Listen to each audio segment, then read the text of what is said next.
Me chamo Raimundo. Sou daqui de Quixadá e tenho 52 anos. Trabalho como pedreiro. Essa história, quem me passava era o meu avô, o finado Chico. Ele era um homem de muita lida e vivia num sítio para os lados de Bicutinga. O velho não parava. Ele acordava ainda no escuro para começar a trabalhar.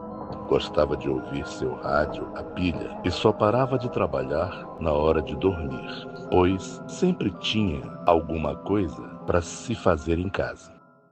Ele era o tipo calado, não gostava de conversa, mas em compensação era muito trabalhador.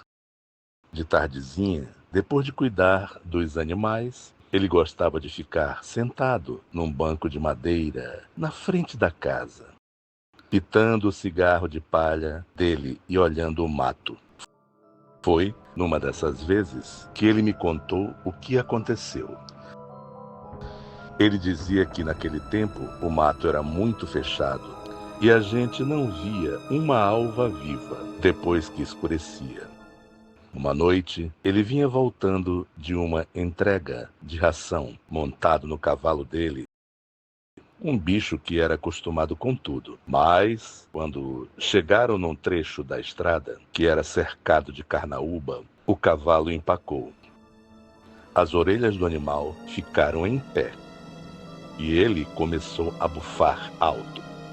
Meu avô ouviu uma zoada de mato quebrando, mas era um passo pesado, coisa grande. De repente, o lobisomem saiu da estrada, bem na frente deles. Meu avô dizia que o bicho era alto, magro, com o pelo todo embaraçado e sujo de lama. Os olhos brilhavam, que nem brasa, e as unhas das patas grandes estralavam nas pedras.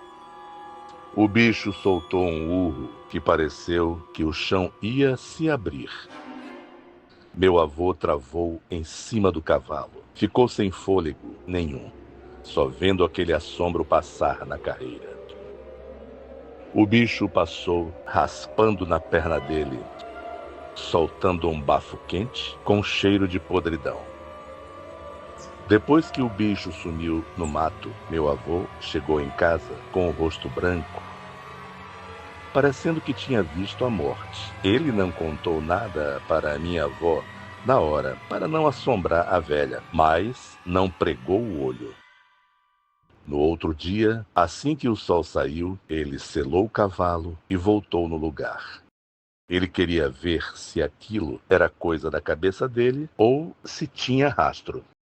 Chegando lá, ele viu as marcas das unhas fundas no barro seco e um tufo de pelo preto grudado num tronco de carnaúba. Mais na frente, ele achou um bezerro morto, mas o bicho não tinha sido comido, estava apenas rasgado, como se quem fez aquilo estivesse com raiva.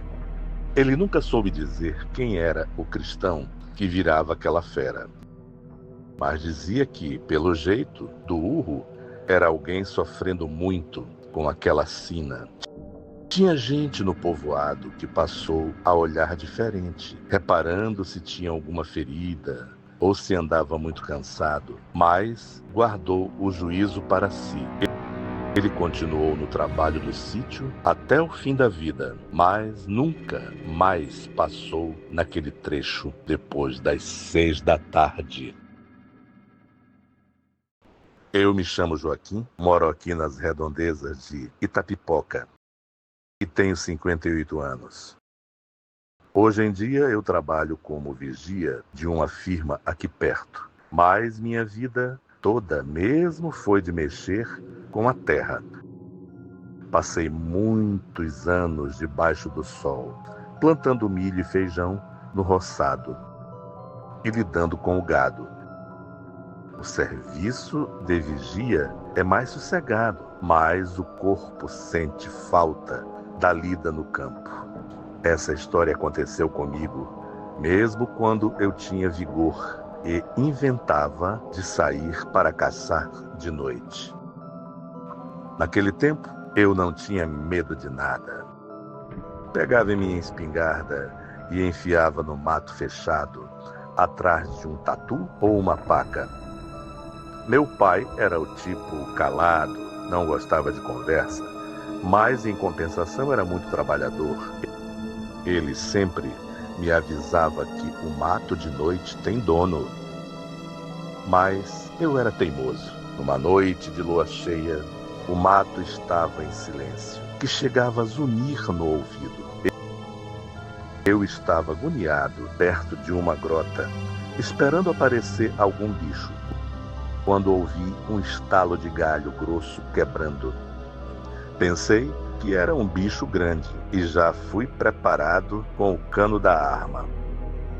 De repente, o vento mudou e subiu um cheiro ruim, uma mistura de bicho molhado com coisa velha. Foi aí que eu vi, no meio das carnaúbas, sair um bicho que eu nunca vi em livro nem em lugar nenhum. Era uma criatura toda coberta de um pelo preto e grosso que ia até o chão. Ele era alto demais para ser gente e largo demais para ser bicho conhecido.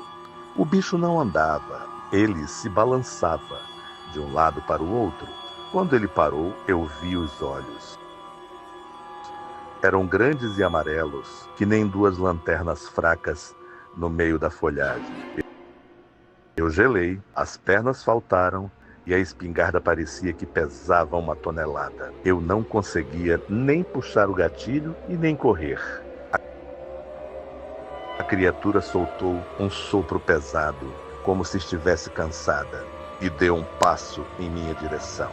Nessa hora, eu rezei o que sabia e o que não sabia. O bicho parou, me olhou de cima a baixo e do nada deu uma volta e entrou no mato, quebrando tudo. A zoada foi sumindo e eu fiquei lá, tremendo que nem vara verde. Voltei para casa na carreira e não consegui dormir. No outro dia, meu pai me viu pálido e só disse: "Pois é, o mato não é brincadeira." Eu nunca soube o que era aquilo, mas o pelo que eu vi brilhando na escuridão, eu não esqueço nunca. Depois desse dia, minha espingarda ficou encostada e eu nunca mais pisei no mato, depois que o sol se escondia.